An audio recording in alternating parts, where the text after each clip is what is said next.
Start. जय श्रीमान, मैं अपने विचार चौरा चौड़ी शताब्दी महोत्सव पर रखने की अनुमति चाहता हूँ। जय श्रीमान।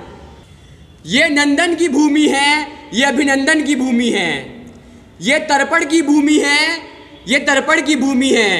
हम जिएंगे तो इस भारत के लिए और मरेंगे तो इस भारत के लिए। और गंगा जल में बहती हुई हमारी अस्थियों को कोई कान लगाकर भी सुनेगा तो एक ही आवाज आएगी, भारत माता की जय, भारत माता की जय। जय हिंद। मैं 8 यूपी बटालियन अलीगढ़ से NCC cadet Lakhan Kumar SM inter college से 10वीं का छात्र हूँ। आज मैं अपने विचार चौरा चौरी शताब्दी महोत्सव पर रखता हूँ।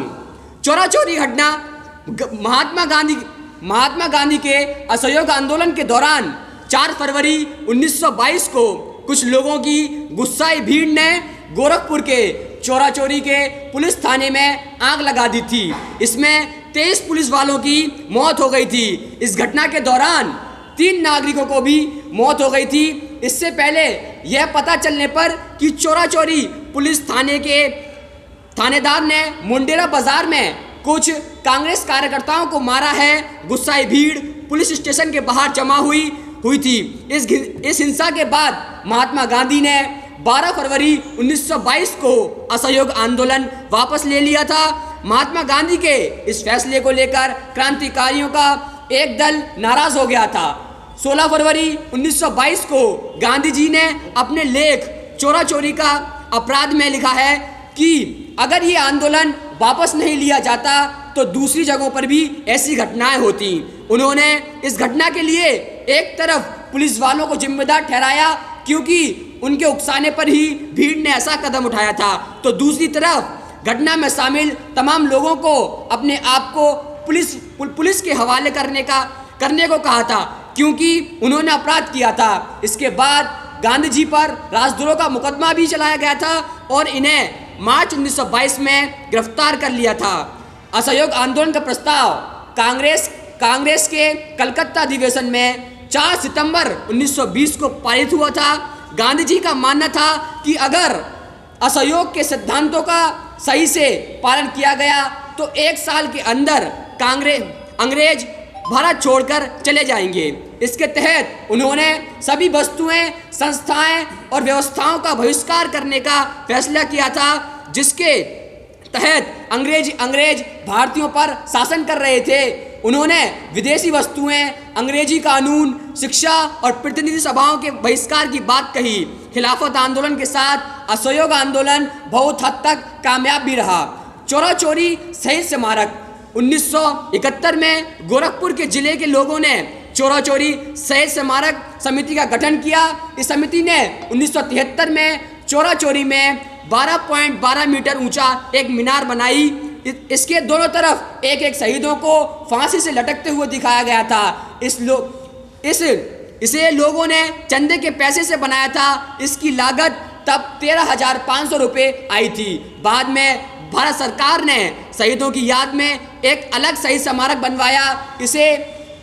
इसे ही आज हम मुख्य शहीद स्मारक के तौर पर जानते हैं। इस पर शहीदों के नाम खुदवा कर दर्ज किए गए हैं। बाद में भारतीय रेलवे ने 2 ट्रेनें भी चौरा चौरी के शहीदों के नाम से चलवाईं। इस ट्रेनों के नाम हैं शहीद एक्सप्रेस और चौरा चौरी एक्सप्रेस।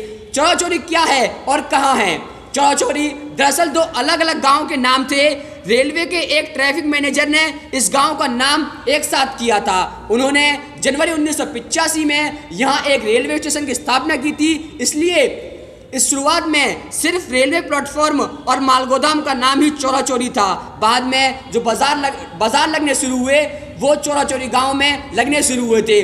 जिस थाने में 4 फरवरी 1922 को जिंदा जलाया गया था वो भी चौरा चौरी में ही था। इस थाने की स्थापना 1957 की क्रांति के बाद हुई थी और यह 3रे स्थान पर दर्ज है। और चौरा चौरी घटना हमारे दिलों में हमेशा याद रहेगी और हम ऐसे ही अपने शहीदों की श्रद्धांजलि को आगे बढ़ाने के लिए ऐसी सभाएं करते रहेंगे। जय हिंद, जय भारत।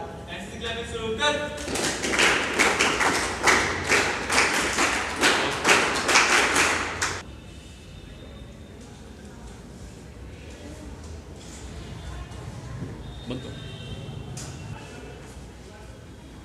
ये जो आपके साथी हैं, आपके शिक्षकगण हैं, हमेशा एक भावना आपके अंदर भरने का प्रयास करते हैं।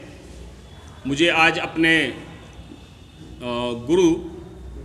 गुरु ही कहूँगा उन्हें, क्योंकि मेरे सब्जेक्ट से उनका कोई वास्ता नहीं था, लेकिन मैं हॉस्टल के वार्डन हुआ करते थे, डॉक्टर हरिओम पंवार। आप जब थोड़े से बड़े हो जाएंगे तो उनके बारे में परिचित होंगे। उनकी कुछ लाइनें याद आ रही थी कि हम वाणी के राजपूत हों, हम वाणी के राजपूत हों, सच पर मरने वाले हों। राजपूत का मतलब किसी जाति विशेष से नहीं है। जो कह दिया उससे पीछे नहीं हटेंगे, जो वचन दे दिया उससे पीछे नहीं हटेंगे। हम वाणी के राजपूत हों, सच पर मरने वाले हों, डाकू को डाकू कहने की हिम्मत करने वाले हों। मेरी कलम वचन देती हो अंधियारों से लड़ने का, राजभवन में राज मुकुट के आगे तन के अड़ने का। बात समझ रहे हैं ना? मतलब यह है कि केवल एक भावना है कि जहाँ सत्य है उससे पीछे नहीं हटना है केवल। बात समझ रहे हैं ना? साथ ही साथ यह भी जरूरी है कि आप सत्य को पहचान तो लें। जरूरी नहीं जो सामने दिखाई दे रहा है वही सत्य है, यानी उसके पक्ष और विपक्ष दोनों को जानना जरूरी है। बिल्कुल भी इसका कहीं अपना अर्थ ऐसा ना लगे आप लोग, क्योंकि युवाओं में जोश ज़्यादा होता है, दिमाग का इस्तेमाल कम होता है। इसकी जो असली भावना थी, मूल भावना थी, बिल्कुल नहीं है कि कोई आपकी बात नहीं मान रहा तो उसके आग लगा दें उसके घर में। भ्रष्टाचार पहले भी था, आज भी है। तानाशाही पहले भी थी, आज भी है। छोटे से लेकर बड़े स्तर तक कहीं ना कहीं आपको दिखाई देगी, लेकिन उससे निपटने का एक कहना चाहिए संवैधानिक तरीका होता है, जिसे हम लोग कहते हैं निवेदन, विनयपूर्ण निवेदन। यस, अपनी बात को सही जगह तक पहुंचाने के बाद। तो मैं चाहूँगा कि चौरा चौरी के ऊपर जो विशेष अध्ययन किए हैं हमारे शमीम साहब, या कोई और कैडेट अगर विचार रखना चाहता है तो प्लीज़ मोस्ट वेलकम।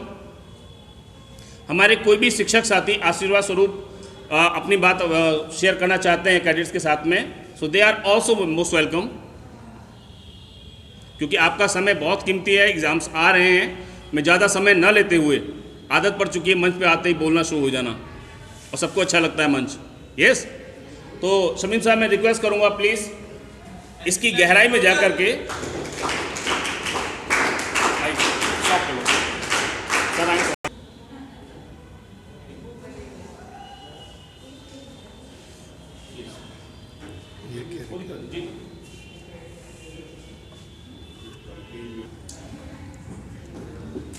आदरणीय प्रधानाध्यापक महोदय, अध्यापक बंधु, प्यारे विद्यार्थियों,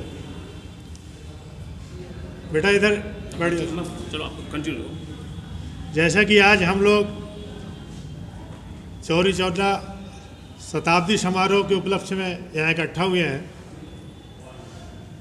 इसके पीछे बहुत पुराना इतिहास है, जिसको सरकार ने आंदोलन के रूप में लिया। इतिहास इसका ये है कि अंग्रेज़ों ने जब भारत को गुलाम बनाया तो भारत के लोग राष्ट्रीय आंदोलन के लिए, राष्ट्रवादियों ने आंदोलन चलाया, और उस राष्ट्रीय आंदोलन को अंग्रेज़ों ने अनेक तरीके से दबाया। अपने शोषण के द्वारा, अत्याचार के द्वारा भारतीय आंदोलन को दबा दिया। लेकिन विश्व में एक ऐसी घटना घटित हुई जो प्रथम विश्व युद्ध के नाम से जाना जाता है। उस विश्व युद्ध में दो गुट थे, एक मित्र राष्ट्र, एक धुरी राष्ट्र। मित्र राष्ट्र में अंग्रेज, इंग्लैंड, रूस और फ्रांस, ये तीन देश थे, और धुरी राष्ट्र जो थे वो इटली, जापान और जर्मनी, ये तीन राष्ट्र धुरी राष्ट्र थे। इन दोनों के बीच साम्राज्यवाद विस्तार के कारण विश्व युद्ध शुरू हो गया। उस विश्व युद्ध में चूंकि अंग्रेज लोग साम्राज्यवादी थे, भारत को अपने साम्राज्य में मिलाया था, गुलाम बना दिया था, तो भारत की जनता ये कहती थी कि यह विश्व युद्ध साम्राज्यवादी युद्ध है, इसमें भारतीय लोग शामिल नहीं होंगे, भारतीय सेना उसमें शामिल नहीं होगी। क्योंकि अंग्रेजों की जो सेना थी उसका 90% भारतीय लोग उस सेना में शामिल थे। लेकिन अंग्रेजों ने ये कहा, जो राष्ट्रीय आंदोलन करता थे महात्मा गांधी, पंडित जवाहरलाल नेहरू, श्री राजगोपालचारी, फिरोज शाह मेहता, बदरुद्दीन तैयब जी, इन सब लोगों से उन लोगों ने रिक्वेस्ट किया कि भाई ऐसा है, ये बहुत ही ऐसा क्षण है जिसमें आपके सहयोग की ज़रूरत है, आप जो है आपके सहयोग की ज़रूरत है। तो गांधी जी ने कहा कि हम इस सहयोग इस शर्त पे करेंगे कि अंग्रेज लोग विश्व युद्ध के बाद हमारा डोमिनियन स्टेट जो स्वराज्य है उसकी जो है स्थापना कर दें, भारतीयों का शासन भारतीयों के अंडर दे दें, भारतीयों का कानून भारतीयों को दे दें, भारतीय कानून के द्वारा शासन चलाया जाए। तो अंग्रेजों ने कहा कि ठीक है, इस घड़ी पे आप सहयोग करेंगे और जैसे विश्व युद्ध समाप्त हो जाएगा एक हम कमेटी गठित करेंगे और कमेटी जो सिफारिश करेगी उसके आधार पर आपकी जो मांगे हैं उसको पूर्ण करने की कोशिश करेंगे। लेकिन जब विश्व युद्ध इसी आधार पर राष्ट्रवादियों ने अंग्रेजों का साथ दिया और भारतीय सेना धुरी राष्ट्र के खिलाफ लड़ी और प्रथम विश्व युद्ध में मित्र राष्ट्र जो है विजयी हो गए, अंग्रेज लोग विजयी हो गए। अब भारतीय राष्ट्रवादियों ने कहा कि हमने अपना वादा निभा दिया, भारतीय जनता और सेना ने साथ दिया आपका, जबकि आप हमारे ऊपर हमको गुलाम बनाए हुए, फिर भी हमने आपकी बातों पे आके साथ दिया, अब हमारा वादा पूरा करिए। उन्होंने अंग्रेजों ने कहा, एक कमेटी बैठाया और कमेटी ने सिफारिश की कि भारतीय लोग अभी इस लायक के नहीं हैं कि उनको जो है अपने से शासन दे दिया जाए, अभी भारतीय लोगों के अंदर इतना अनुशासन नहीं है, इतनी एकता नहीं है कि वो शासन चला सकें, इसलिए मजबूरी में हम ये शासन करेंगे। और उन्होंने 1919 में एक कानून पारित किया जो भारत का प्रशासनिक अधिनियम 1919 जाना जाता है। प्रशासनिक अधिनियम 1919 के द्वारा भारतीयों में फूट डालने की उन्होंने और कोशिश की और जो चुनाव कराया उन्होंने सिर्फ बताया कि जिसके पास ज़्यादा पैसा है वही जो है मतदाता बन सकते हैं, दूसरे लोग मतदाता नहीं बन सकते। और भविष्य के लिए टाल दिया कि जब जनता शासन करने लायक हो जाएगी तो हम उनको शासन दे देंगे। इसी के विरोध में महात्मा गांधी ने एक आंदोलन, राष्ट्रव्यापी आंदोलन की शुरुआत की और उस राष्ट्रव्यापी आंदोलन का नाम था असहयोग आंदोलन। क्योंकि गांधी जी कहते थे कि ये जो प्रजा अगर उनका साथ ना दे तो अंग्रेज लोग हम पे शासन नहीं कर सकते, हमारे सहयोग से ही अंग्रेज लोग शासन कर रहे हैं। इसलिए उन्होंने स्वदेशी और बहिष्कार का नारा लगाया इस असहयोग आंदोलन के मतलब। यहाँ तक कि हमारे देशवासियों ने, गांधी जी ने जो जन आंदोलन बनाया था, हमारे देशवासियों ने अंग्रेजों का दाढ़ी काटना बंद कर दिया, जो नाई भाई थे उन्होंने दाढ़ी काटना बंद कर दिया, बाल काटना बंद कर दिया, धोबियों ने कपड़ा धुलना बंद कर दिया, विद्यार्थियों ने स्कूलों में पढ़ना बंद कर दिया। तो सारी चीज़ का बहिष्कार किया और भारतवासियों ने अपनी अपनी फैक्ट्रियां स्थापित की, स्वदेशी का प्रचार किया, साबुन है, पेंसिल है, सारी जो ज़रूरत की चीज़ें थी उन्होंने स्वदेशी आंदोलन के माध्यम से नई नई फैक्ट्रियां स्थापित की। जो आज टाटा का नाम सुनते हैं, जमशेदजी टाटा, इन्होंने बहुत ही बड़ा योगदान दिया था। अंग्रेजों के खिलाफ अपनी फैक्ट्री स्थापित करना बहुत ही बड़ी बात थी, पूरे देशवासियों के लिए समर्पित कर दिया जमशेदजी टाटा ने और पूरे भारत में वितरित किया और मुफ्त में वितरित किया। कुल मिला के ये हुआ कि यह आंदोलन सफल होता हुआ दिखाई दिया, लेकिन अंग्रेजों ने यह सोचा कि ये आंदोलन तो इतना व्यापक हो गया, जनता ने इतना बड़ा समर्थन दे दिया, अब तो हमको इसी वक्त छोड़ के जाना पड़ेगा। इसलिए अंग्रेजों ने एक चाल रखी कि वो उकसा रही थी जनता को। गांधी जी ने अपना आंदोलन चलाया था, लेकिन उन्होंने 5 हथियार अपने बताए थे कि आंदोलन के 5 हथियार हैं, इसी 5 हथियार को लेकर चलेंगे तो आप कामयाब होंगे। एक तो सबसे पहले जरूरी चीज़ थी अहिंसा, कि अहिंसा का पालन करना है।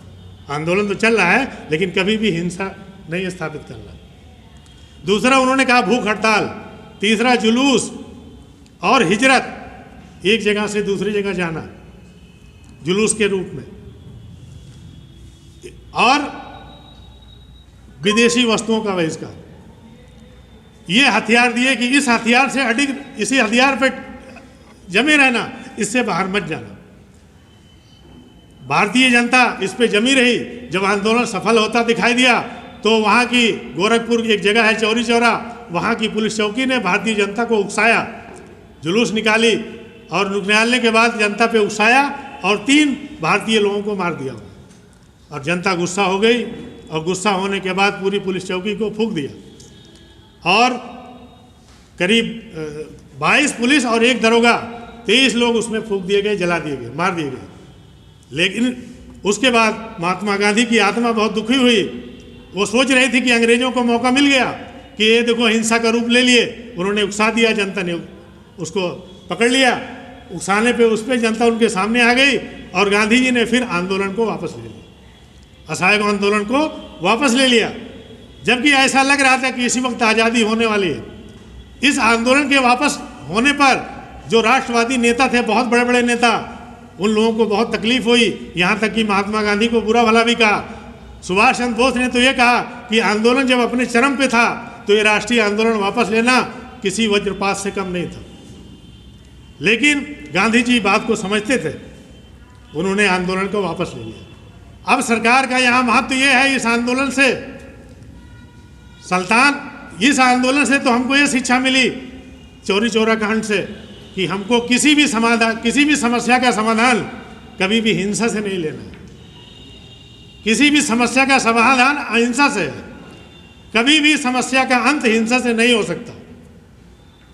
और दूसरी शिक्षा जो हमारी सरकार जिस पे शताब्दी समारोह कर रही है, जो उद्देश्य मेन जो स्वदेशी आंदोलन का, आत्मनिर्भरता का, क्योंकि चाइना जैसा देश जो पूरे भारत में छा गया था मार्केट में, तो उसकी वस्तुओं का उत्पादन यहाँ बिक ना पाए, चूँकि विश्व व्यापार संगठन है जिसके कारण से हम मना नहीं कर सकते। तो इसलिए भारतीय जनता को शिक्षित करने के लिए भारत सरकार ने शताब्दी समारोह 4 फरवरी 1922 ईस्वी को, चूँकि 100 साल पूरे होंगे, इसलिए 2022 में इसके 100 साल पूरे होने के उपलक्ष्य में 1 साल का इन्होंने एक आंदोलन का लक्ष्य रखा है ताकि जनता जागरूक हो जाए और स्वदेशी वस्तुओं का ही प्रयोग करे। प्यारे विद्यार्थियों, इस शताब्दी समारोह से हमको क्या शिक्षा लेना है? ये तो सरकार का उद्देश्य हो गया और सरकार ने जो अपना उद्देश्य लिया वो गांधी जी से अपना उद्देश्य स्थापित किया। इससे हमको ये शिक्षा लेना है कि स्वदेशी और आत्मनिर्भर भारत की स्थापना में ऐसा ना हो कि हम अपने कर्तव्यों की अवहेलना करना शुरू कर दें और संपूर्ण रूप से स्वदेशी होना चाहिए। ऐसा ना हो कि जापान से बुलेट ट्रेन यहाँ आ जाए और बाकी चीज़ें बहिष्कार हो जाए, बल्कि संपूर्ण रूप से भारतीयों के अंदर एक ऐसा ज्ञान, एक मानव संसाधन का विकास करना है जिससे हमारी रक्षा के क्षेत्र में, हमारे विज्ञान के क्षेत्र में, हमारे कृषि क्षेत्र में, हमारे सामाजिक क्षेत्र में सारे रूप से हम आत्मनिर्भर हो जाए। प्यारे विद्यार्थियों, इस समारोह से हम आज एक प्रतिज्ञा लें कि कभी भी हम अपनी समस्या का समाधान हिंसा से नहीं लेंगे। ये आज प्रण का समय है। और दूसरी बात ये समझ लें कि कभी भी हिंसा का प्रयोग नहीं करेंगे और इसके लिए अपना कर्तव्यों का निर्वहन करें। छोटा छोटा कर्तव्य, हमारे प्रिंसिपल साहब ने एक जो है मोबाइल पे मैसेज भेजा था कि कैसे जो है हम अपने कर्तव्यों का निर्वहन कर सकते हैं, उस पर अगर ध्यान दे दें तो देश बहुत ही आगे बढ़ेगा। जो एक बहुत ही बड़ा मैसेज था, वो एक मैसेज ये था कि हम छोटे छोटे रूप में कहीं पे थूके ना, कहीं पर थूके ना, सार्वजनिक जगह पर कहीं पे गुटखा खा के ना थूकें और अपने जो भी सार्वजनिक वस्तु है उसकी हिफाजत करें। ये मौलिक कर्तव्य में भी दिया गया है। तो अपने कार्य को अपने आप से स्वयं जो है आत्मनिर्भर बने और अच्छा कार्य करें, इससे देश की उन्नति होगी। और भूपेंद्र जी का मैं बहुत बहुत धन्यवाद देता हूँ कि इन्होंने इस एसएमबी कॉलेज को राष्ट्रीय पटल पे खड़ा कर दिया। पूरे प्रदेश में अगर कोई वीडियो दिखाई देती है, पूरी वीडियो चलती है, तो एसएमबी कॉलेज के नाम से इस कैडेट्सों ने आज ऐसा गौरव हमारा कर दिया कि इनके सामने हम नमन हैं। इस एनसीसी कैडेटों ने इस कॉलेज का नाम रोशन किया। इस कॉलेज के नाम रोशन से हमारा नाम रोशन हुआ, हमारे विद्यालय का नाम रोशन हुआ और हमारे देश का नाम रोशन हुआ। इन्हीं शब्दों के साथ बहुत बहुत धन्यवाद, बहुत बहुत धन्यवाद।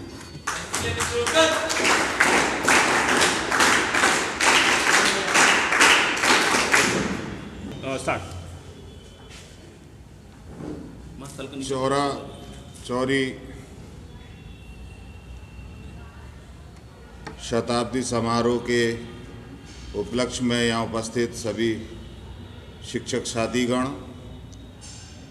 प्रिय छात्रों, एनसीसी कैडेट्स, हमारे कैडेट्स ने बड़ी सुंदर प्रस्तुति अपनी दी और हमारे शिक्षक साथी श्री शमीम अहमद जी ने भी अपना वक्तव्य प्रस्तुत करा, बड़ा सुंदर वक्तव्य प्रस्तुत करा। और आज हम इस अवसर पर ये शपथ ग्रहण करें कि अपने जीवन का जो लक्ष्य है उसमें हम अपने राष्ट्र प्रेम को भी सम्मिलित करें और राष्ट्र के हित में अपने जीवन को समर्पित करने का निश्चय करें। धन्यवाद।